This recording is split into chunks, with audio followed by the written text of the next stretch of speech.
दो संख्याओं का मौसा 35 और लौसा 525 है। यदि उनमें से एक संख्या 175 हो तो दूसरी संख्या ज्ञात करनी है। आपको ये फार्मूला याद कर लेना है, पहली संख्या गुणे दूसरी संख्या, पहली संख्या गुणे दूसरी संख्या बराबर मौसा गुणे लौसा।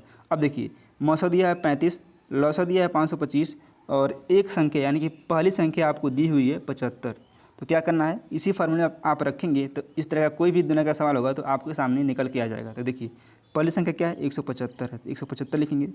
दूसरी संख्या हमको पता नहीं था, हम क्या करेंगे b मान लेंगे, बराबर मौसा कितना है, मौसा है 35 और लौसा कितना है 525 है। इसको काटिएगा तो ये कट जाएगा 35 पचे, ये 5 में कटेगा लगभग, 5 से काटिए, सॉरी इसमें हमने 5 से काटा था। 5 सत्ते 35, 5 दिया 15, 2 बचेगा 25, 5 बचे 25, 35 हो गया, फिर कटेगा 7 एकम 7, 7 पची 35। अब देखिए 5 से कट जाएगा, 5 एकम 5, 0, 5 पची 50, 105 कितना आ गया 105 निकल के आ गया, जो कि ऑप्शन नंबर डी में दिया गया है। मौसा गुणे लौसा, सॉरी पहली संख्या गुणे दूसरी संख्या बराबर मौसा गुणे लौसा आपको ध्यान रखना है। चलिए अगला क्वेश्चन देखते हैं। एक विद्यालय की छात्र संख्या 100 है, वहाँ 10% वार्षिक दर से छात्र संख्या में वृद्धि हो रही है।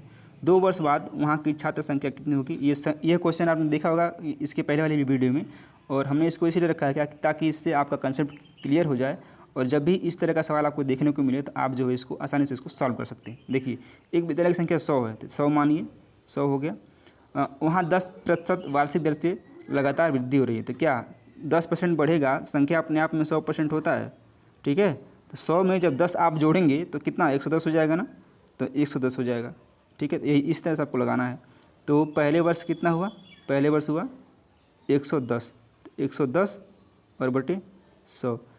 अब चूंकि 2 वर्ष लगातार बढ़ रहा है 10% की दर से, तो दूसरे वर्ष में क्या हो जाएगा, दूसरे वर्ष हो जाएगा 110 और बटे 100। इसको काट लीजिए, 0 से 0 कट जाएगा और 2 जीरो ऊपर और 2 जीरो नीचे, कितना हो गया 121। तो 10% के रेट से यदि बढ़ रहा है जनसंख्या तो 2 वर्ष में 121 हो जाएगा। ऑप्शन नंबर बी करेक्ट है। यदि यही पूछेगा कि कितना वृद्धि हुआ तो 100 तो था ही, तो 100 120 में 21 में 100 निकालेंगे तो आएगा 21। यदि ये पूछता है कि वृद्धि कितने की हुई 2 साल में, तो 21 की वृद्धि हुई। यदि ये पूछता है कि टोटल जनसंख्या कितनी हुई, तो टोटल जनसंख्या 121 हो गई। ऑप्शन नंबर बी में करेक्ट है। तो जैसा पूछेगा आपको वैसा बताना है। तो अगला जो क्वेश्चन है, 5 क्रमागत सम संख्याओं का औसत 85 है, तो उनमें से सबसे बड़ी संख्या क्या होगी। इस तरह के क्वेश्चन में लगाया हुआ है इसके पहले वाली वीडियो में, तो वहाँ हमने छोटी संख्या पूछा था। अब क्या पूछ रहा है, अब इसमें बड़ी संख्या पूछा है। तो क्या करना है आपको ध्यान होगा कि क्या बस वही करेक्ट, जो आप सोच रहे हैं वही करना है। 85 लिखेंगे आप बीच में, ठीक है। अब चूँकि सम पूछा है तो 85 से छोटा सम संख्या क्या हो जाएगा, 84 हो जाएगा, और फिर दूसरा क्या हो जाएगा 82 हो जाएगा। अब इधर आइए, 85 से बड़ा सम संख्या 86, दूसरा 88। अब देखिए अब क्या हो गया, जैसे कि हमने आपसे सभी वीडियो में डिस्कस किया हुआ है कि हमसे क्या पूछा है, बड़ी संख्या पूछा है। तो बड़ी संख्या क्या हो गई 88 हो गई, तो 88 इसका करेक्ट आंसर है। अब चूँकि आप संतुष्ट नहीं हैं, आप सोच रहे हैं कि हमको वेरीफाई करना है कि क्या सही है कि नहीं सही है, तो औसत क्या होता है, सभी संख्याओं का योग बटे संख्या होता है। तो कितना 88, 86, 85, 84, 82 को जोड़ लीजिए, तो 8 और 6 14, 5 19, 4 23, 2 25 को 5 कैरी 2, 8 और 2 10, 10 और 8 18, 18 8 26, 26 8 34, 34 8 42, ये हो गया 42। अब संख्या कितनी संख्या हैं, 1 2 3 4 5 है, तो बटे 5 करिए, तो 5 से काटिए, 5 बटे 40, 2 बचेगा 25, 5 बचे 25। देखिए निकल के आ गया, नहीं आ गया, इन 5 संख्याओं का औसत कितना आ गया 85 आ गया। ऑप्शन नंबर सॉरी ये वेरीफाई हो गया 85 ही होगा। तो चलिए हम उम्मीद करते हैं आपको यह पसंद समझ में आया होगा। चलिए अगला देखते हैं, निम्नलिखित में से कौन सी भिन्न सबसे बड़ी है, 3/5, 2/8, 7/4 या फिर 3/2। आपको कोई फालतू का वो नहीं लगाना है कि कंपेयर करना, कुछ नहीं करना, आपको डायरेक्ट आपको भाग करना है। 3/5 में आप 5 से भाग करेंगे, 3/5, 3 में 5 से भाग करेंगे, जब पॉइंट बढ़ाएंगे तो हो जाएगा 30, तो 30 ये 0 हो गया, फिर पॉइंट ये 30 हो गया, तो 5 छके 30, 0.6।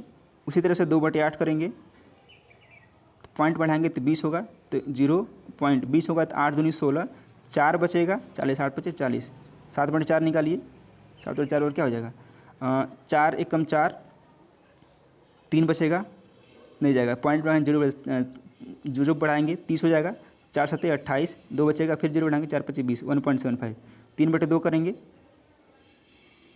3/2, 2 एकम 2, 2 एकम 2, 2.10 यानी 1.5। अब पूछा सबसे बड़ी संख्या क्या है, तो सबसे बड़ी क्या है 1.75 है। तो कौन सी संख्या है, तो ये हो जाएगी आपका 7/4, जो कि सी ऑप्शन में दिया गया है। इस तरह से जब भी आप एग्जाम में लगाएंगे तो आपका कभी भी गलत नहीं होगा। या फिर यदि पूछेगा कि क्रम से लगाना है, तो क्रम से आप इसको आसानी से लगा सकते हैं। सबसे छोटी संख्या है, यदि छोटे से बड़ा बोलेगा, सबसे छोटा क्या है 0.25, उससे बड़ा क्या है 0.6, उससे बड़ा क्या है 1.5, उससे बड़ा क्या है 1.75। तो इसको आप छोटे से बड़े में लगा सकते हैं और बड़े से इसको आप छोटे में भी लगा सकते हैं। चलिए अगला क्वेश्चन देखते हैं। 12 गेंदों का क्रय मूल्य 10 गेंदों के विक्रय मूल्य के बराबर हो तो लाभ प्रतिशत क्या होगा। अब देखिए 12 गेंदों का क्रय मूल्य का मतलब क्या था सीपी, 10 गेंदों का विक्रय मूल्य यानी कि एसपी के बराबर है। देखिए 12 गेंद वो खरीदता है, तो 10 गेंद जब बेचेगा तो उसका जो पैसा लगाया होगा वो उसको मिल जाएगा, यानी कि उसको 2 गेंद का लाभ हो रहा है। ठीक है, फिर से सुनिए, 12 गेंद यदि कोई दुकानदार खरीदता है तो मान लीजिए उसकी कास्ट 10 रुपये है या फिर 100 रुपये मान लीजिए। लेकिन वो क्या करता है, जब 10 गेंद बेच लेता है तो उसका वो जो क्रय मूल्य वो लगाया है वो निकल जाता है, तो बचता क्या है, उसको 2 गेंद का लाभ होता है। इसी को आपको बताना है, तो इसमें लाभ प्रतिशत क्या होगा। चलिए देखते हैं। 12 CP बराबर 10 SP। आपको बिल्कुल ऐसे ही लगाना एग्जाम में, आप ऐसे लगाएंगे तो आपको कोई भी फार्मूला रटना नहीं पड़ेगा और आसानी से आप इसको ला सकते हैं। अब देखिए 12 CP बराबर 10 SP। अब यहाँ से CP कितना आ गया 10 आ गया और SP कितना आ गया 12 आ गया। अब देखिए CP इंटू SP का आप रेशियो निकाल लीजिए। CP कितना है 12 है, SP कितना है 10 है। ठीक है, तब देखिए 12 गेंद खरीद रहा है, सॉरी CP 10 हो जाएगा, थोड़ी मिस्टेक हो गई। CP क्या 10 है, CP 10 SP 12 है। 10 खरीद रहा है और 12 बेच रहा है, लाभ कितने कर रहा है 2 का हो रहा है। तो इसको आपको परसेंटेज में बता लेना है। तो 2 × 100 बटे कितने पे आप कंपेयर करेंगे, 12 पे कंपेयर करेंगे, बटे 12 कर दीजिए, क्योंकि 12 ही हमारा क्या है कास्ट प्राइस है। 2 एकम 2, 2 छक्के 12, फिर 2 3 6, 2 5 10, 0, 50/3। और तो 50/3 का आप क्या लिख सकते हैं 16 से 2/3, या फिर 50/3 ही दिया था, आप किसको यहाँ पे लिख सकते हैं 50/3 प्रतिशत का 16।